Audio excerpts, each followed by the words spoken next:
Bonjour tout le monde. Je suis ravie de vous retrouver. Comme vous avez pu le remarquer, j'ai pris un temps de pause. J'ai pris un peu de temps et de recul pour me permettre de revenir à moi et de profiter de toutes ces énergies très puissantes de cette période. Nous sommes entrés dans la saison de l'automne, qui est une saison qui nous invite à commencer à ralentir, commencer à revenir à l'intérieur et développer peut-être une écoute plus affinée de qui nous sommes, où nous en sommes, ce dont nous avons besoin.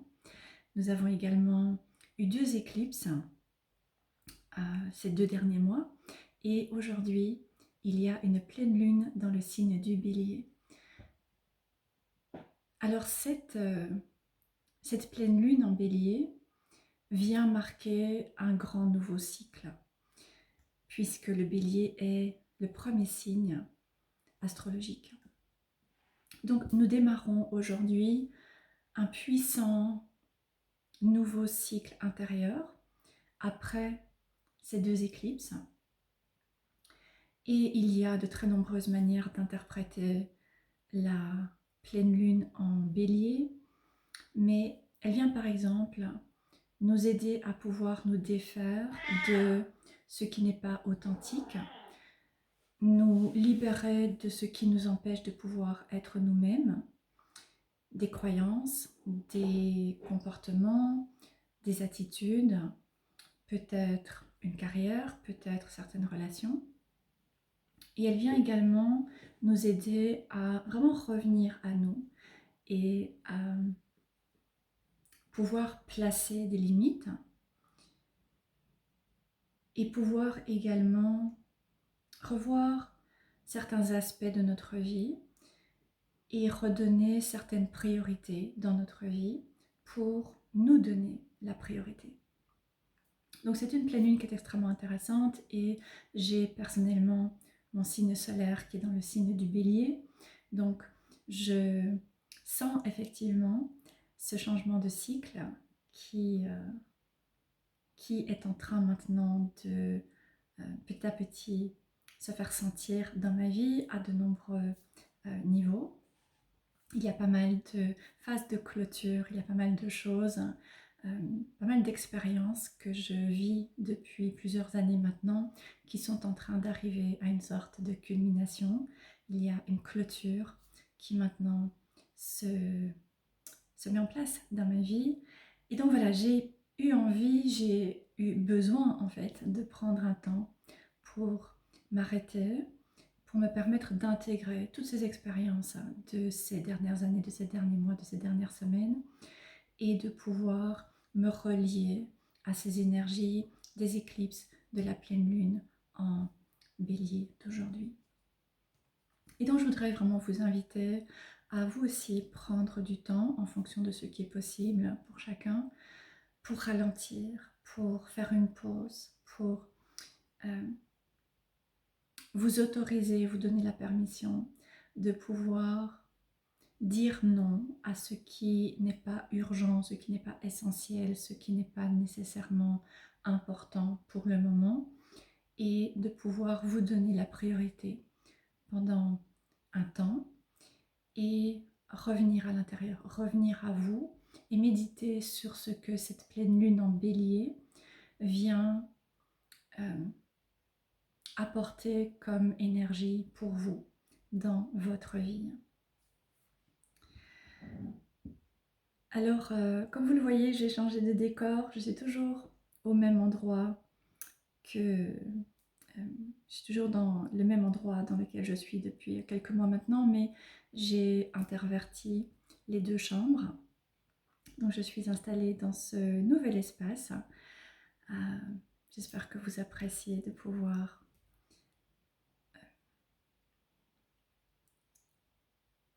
être là avec moi aujourd'hui. Et donc je voulais partager quelques réflexions par rapport à cette pleine lune en Bélier et par rapport à différentes choses auxquelles j'ai réfléchi ces derniers temps. Et je voulais notamment parler de mission de vie et de spiritualité.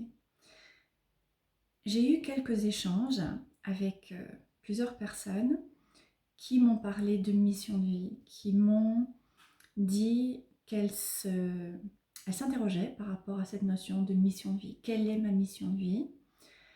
Et qui parfois cherchent depuis pas mal de temps, à travers des formations, à travers des consultations avec différents thérapeutes, qui cherchent cette mission de vie qui semble pourtant leur échapper. Et je pense que c'est un aspect important. En tout cas, c'est quelque chose que j'avais vraiment envie de pouvoir adresser aujourd'hui. Je voulais parler de cette idée de mission de vie et ces difficultés que certaines personnes peuvent avoir à trouver leur mission de vie. Donc, à travers ma propre expérience personnelle et également à travers de nombreux échanges avec des clients et différentes personnes dans le cadre de consultations, ce que j'ai pu remarquer et comprendre, c'est que il y a une illusion en fait par rapport à cette quête de la mission de vie. Alors c'est évidemment quelque chose qui est extrêmement populaire aujourd'hui, toute la communauté New Age met beaucoup d'accent sur la mission de vie, trouver sa mission de vie, ensuite suivre sa mission de vie. Donc je pense que c'est assez attendu d'une certaine manière que beaucoup de personnes se mettent à réfléchir sur ce point. Mais comme je disais, je pense qu'il y a une illusion. Parce que ce que j'ai pu découvrir et comprendre, c'est que dans la majorité des cas, les personnes qui ressentent ce besoin de trouver leur mission de vie et qui tentent de différentes manières de pouvoir clarifier cette mission sans nécessairement y parvenir, ce sont généralement des personnes qui ont un vécu traumatique qui les amène à croire qu'elles doivent justifier leur existence. C'est-à-dire que d'une certaine manière, il y a un vécu traumatique qui amène certaines personnes à croire qu'elles n'ont pas le droit d'être là simplement par elles-mêmes, que leur existence doit apporter quelque chose, qu'elles doivent contribuer à quelque chose, que leur vie doit servir à quelque chose et souvent que leur vie doit d'une certaine manière prendre un tour un peu extraordinaire pour valoir la peine. Et lorsque des personnes se trouvent dans cette situation, si éventuellement vous vous trouvez dans cette situation, vous cherchez votre mission de vie, peut-être depuis un certain temps, peut-être depuis plus récemment, le conseil que je voudrais vous donner, c'est de commencer par vous arrêter un moment et vous demander pourquoi vous cherchez cette mission de vie. Qu'est-ce que vous pensez qu'elle va pouvoir vous apporter? Alors je suis désolée, je suis en train de chercher une carte. Okay. Donc voilà, qu'attendez-vous à travers cette mission de vie? Parce que je pense que, ou en tout cas c'est ce que j'ai pu encore une fois constater à travers mon vécu et à travers également des échanges avec différentes personnes, c'est que très souvent, cette recherche de la mission de vie, c'est un moyen de quelque part apporter une légitimité au fait d'être là. Et très souvent, il y a une blessure en lien avec la reine de Pentacle, avec la mère, qui a pu amener la personne à vivre une expérience de négligence dans son enfance et peut-être encore plus tard, jusque dans la vie adulte. Et donc la mère a pu placer beaucoup de pression, beaucoup d'attentes sur l'enfant de manière consciente ou inconsciente et créer cette impression que l'enfant doit pouvoir apporter une légitimité au fait d'être là, au fait d'être en vie, au fait d'avoir une vie, d'avoir le droit d'être là. Évidemment, il peut également y avoir une blessure avec le roi de Pentacle, avec peut-être le père, peut-être une personne qui a joué ce rôle de la reine de Pentacle ou du roi de Pentacle dans la vie de la personne. Et là aussi, quelqu'un qui a placé beaucoup d'attentes. Le roi de Pentacle peut se traduire par un besoin d'apporter une continuité, par exemple. Continuer l'héritage familial. Ou bien simplement, là aussi, placer des attentes très élevées sur l'enfant. Donc je pense que c'est un point de départ par rapport à ce questionnement. Et donc si vous vous posez des questions par rapport à votre mission de vie et vous avez l'impression de ne pas trouver, je vous invite à peut-être méditer avec la reine de Pentacle, le roi de Pentacle, éventuellement une autre carte qui peut vous parler parce qu'évidemment il y a bien d'autres énergies qui peuvent être à la racine d'un trauma qui vient activer ce schéma. Mais méditez avec l'une de ces cartes ou une autre sur pourquoi ai-je besoin de valider, de justifier mon existence et quelque part de légitimiser le fait d'être là. Parce que une fois que vous pouvez vous défaire de cette impression que vous devez justifier votre existence, les choses en fait deviennent beaucoup plus simples. Parce que il n'y a pas une mission grandiose, extraordinaire, là, quelque part, très loin, insaisissable, que vous devez accomplir. En fait, il s'agit simplement de vivre votre vie en suivant vos choix, en suivant vos passions. Et donc, lorsqu'il n'y a plus cette pression extérieure de trouver ce qui va justifier et valider votre expérience, votre existence, pardon, eh bien, vous pouvez simplement revenir à vous et faire le point sur vos passions. Qu'est-ce qui vous passionne? Qu'est-ce que vous aimez? Qu'est-ce que vous avez peut-être toujours aimé? Que faites-vous lorsque vous avez du temps libre? Si vous partez en vacances, si vous avez un congé, à quoi est-ce que vous consacrez ce temps? Alors évidemment, je ne parle pas de tout ce qui est les tâches ménagères, les enfants, etc. Mais voilà, dès que vous avez un moment, quelles sont les vidéos que vous regardez? Quels sont les livres que vous lisez? Quels sont les hobbies que vous avez? Alors, tout ne va pas nécessairement... tous les hobbies que vous avez ne vont pas nécessairement pouvoir se traduire en une direction à donner dans votre vie et peut-être une décision de pouvoir convertir ce hobby en une activité professionnelle. Je vais vous donner un exemple. Par exemple, j'aime beaucoup coudre. C'est quelque chose que j'ai découvert il y a quelques années. Ça me détend et c'est quelque chose de créatif. Ça me plaît énormément. Je crée des pochettes pour ranger des tarots, par exemple. Mais je n'ai pas du tout envie de créer un business autour de la couture ou autour de la création de sacs de tarot. C'est vraiment quelque chose que je fais sur le côté.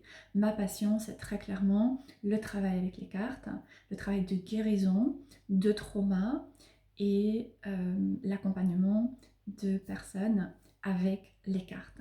Ça, c'est ma passion. Donc, il y a là encore évidemment un chemin à faire, mais c'est votre choix, c'est vous qui décidez. Ce n'est pas à quelqu'un d'extérieur de vous dire quelle est votre mission de vie. C'est à vous de simplement pouvoir libérer en fait toutes les attentes extérieures qui peuvent vous amener à avoir cette perception peut-être illusoire, comme je disais tout à l'heure, de cette mission de vie, de ce que vous devez faire de votre existence pour qu'elle en vaille la peine, et revenir à vous, et ensuite pouvoir faire le point sur vos passions. Lorsque cela aura été fait, eh bien, il y aura à ce moment-là une autre étape du processus qui va être de pouvoir vous autoriser à suivre vos passions et de pouvoir commencer à laisser aller tout ce qui vous empêche de suivre vos passions.